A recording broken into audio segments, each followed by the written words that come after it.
Hi! Welcome back sa aking kutsina. Today's video po, itutuloy na natin ang ating part 3 ng ating sweet ham making. So, ito po yung 3 kilo na kasim na na-curing natin na kung napanood nyo yung unang video nito. Yun, nandun po lahat kung paano ginawa. So, ito na yung last part natin kung paano natin iluluto. Okay, stay tuned po. Mamaya-maya konti. Lalagay na tayo ng ating mga recipe para dito. Ayan, lagay natin ng 3 cups of brown sugar.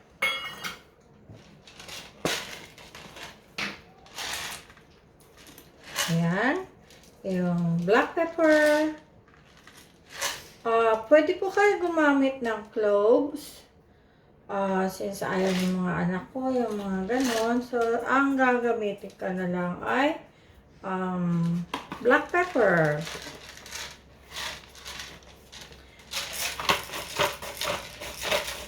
Pero masarap din po yung may cloves. Yan. Okay. Yan, kailangan natin ng dalawang ganito. At ang masarap po dito, pag natapos or naluto, ang matitirang ang sauce nito, pwede mo siyang gawing pineapple jam or yung sauce, pwede siya dito. So, gamit tayo ng dalawang ganito.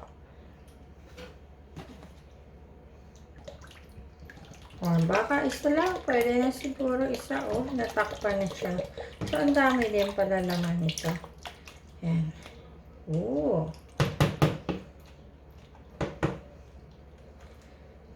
Siguro, gawin natin isa't kalahati na maki.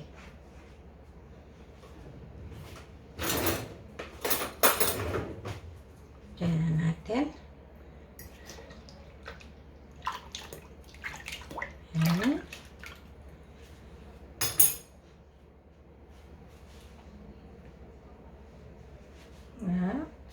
Since binababan na natin to ng 7 days, actually 5 days, pero nangyari 7 days na. Kasi sa kakahintay ko ng aking twine. Ayan. Kaunti lang na salt. Dahil na-curing na natin. So, may lasa na po yan. Alright.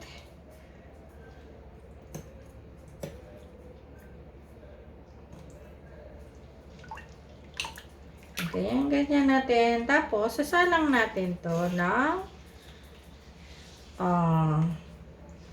mga 1 hour o 30 minutes. Ganyan. Depende kung gano'n kaano yung ating baboy. So, yan. Para matunaw ang ating sugar. Yan. Naku, pag natapos po ito, sasabihin nyo, gagawa kayo uli. Ayan.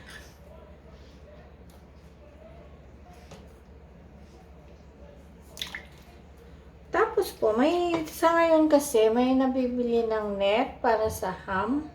Pwede kayong bumili sa Lazada or sa mga bake shop, ano ba to? Yung bake store ba yun? Yun doon nakakabili din ng mga pangtali or yan. Okay. Tignan natin. Okay. I think it's done. So, gagawin natin, iluluto na natin siya. Ayan, at I think it's ready na. Sindihan na natin.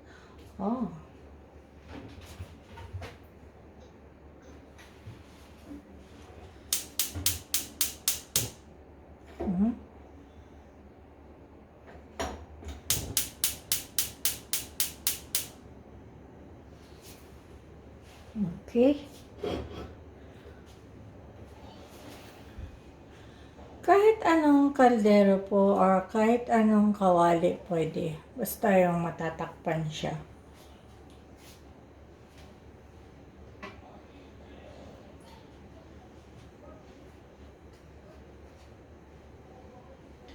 Okay, hintayin natin kumulo.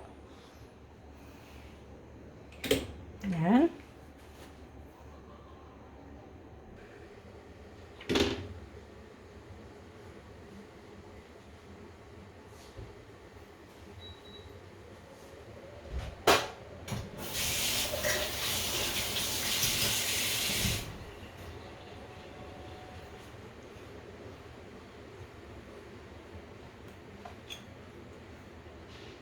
Yan, ganyan-ganyan lang po yan. Yan.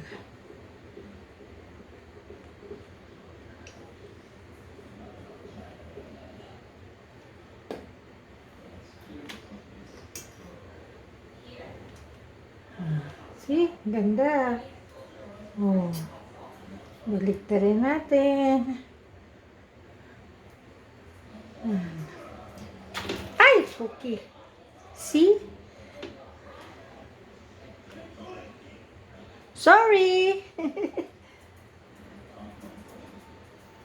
Buti.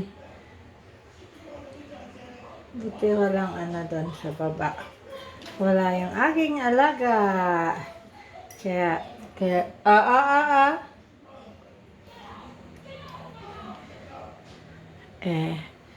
yung aking alaga, kung saan ako, doon sila. Di ko sila maiwan. Kasi umiiyak sila. Ayan.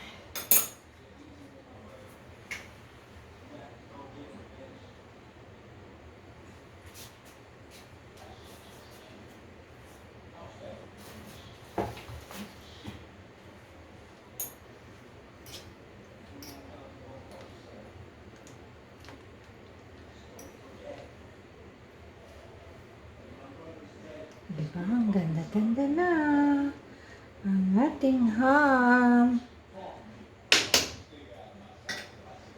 Ang bango-bango.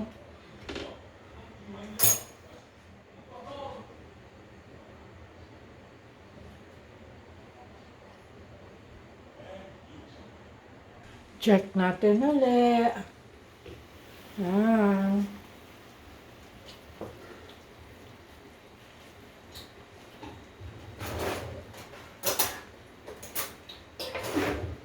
Wow, oh wow, look at that.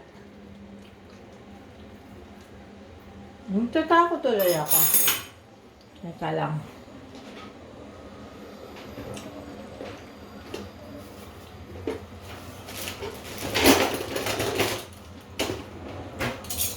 Para sigurado, ganyan na lang. Wow. Nakita niyo po ito, mga lablab. 1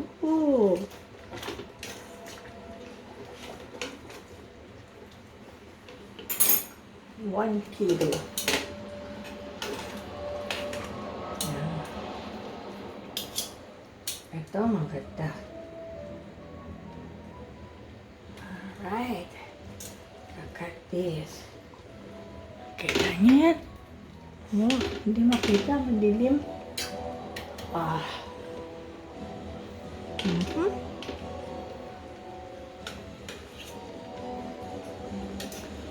Yan. Tapos ito, look at this. Oh. Itong pinakamalaki. Yan. Sus, di na kailangan ito pang sandwich. Pwede na itong ulam. Wow.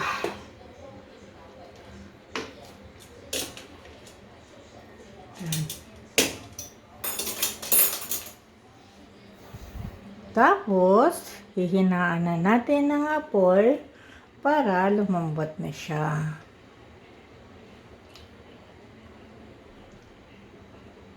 Yan.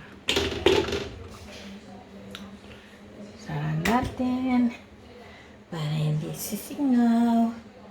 And then, hinaan na natin ang ating apoy. Yan. Simmer lang. Check natin.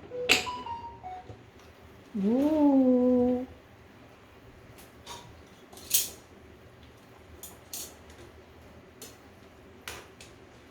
Ah! Lagi na lang kasi itong panghawak ko pumapalya. Tikman nga natin ta. Kung okay na. I'll see.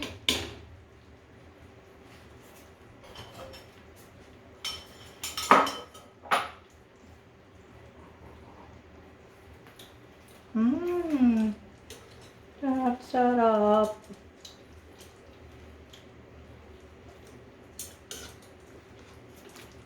Wala kasi akong, yung gamit ko dito yung pangtutok mahaba. Sa kabila pa.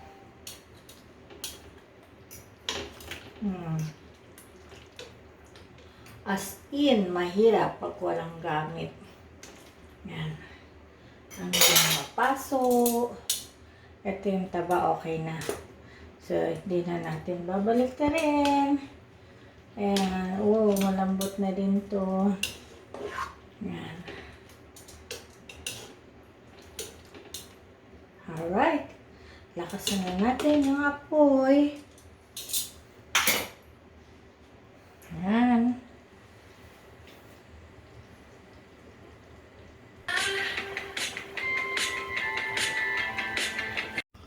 Ayan. Okay na. Okay guys, check natin. Ito na. Tapos na ang ating ham. Look at this.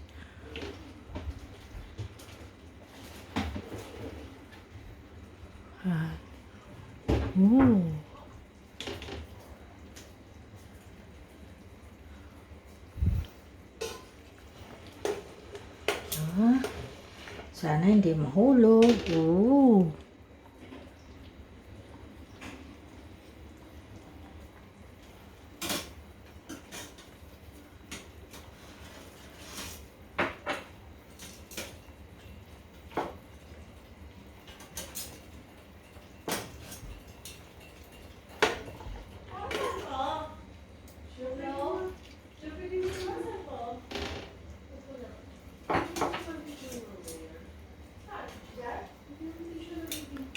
Alright.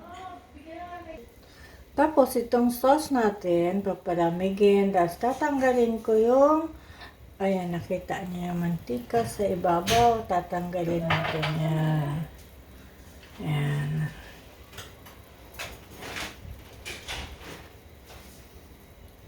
See you later! Ayan, ang gagawin natin i-open natin yan. Dahil maliit lang yung open ko, siguro isa-isa lang. Yan. Yung taba lang naman. Para sugar glaze lang ilalagay natin. Glaze. Wala lang ako ng torch. Siguro next time gagamit na ako ng torch. Alright. Babu. See you later pagkatapos.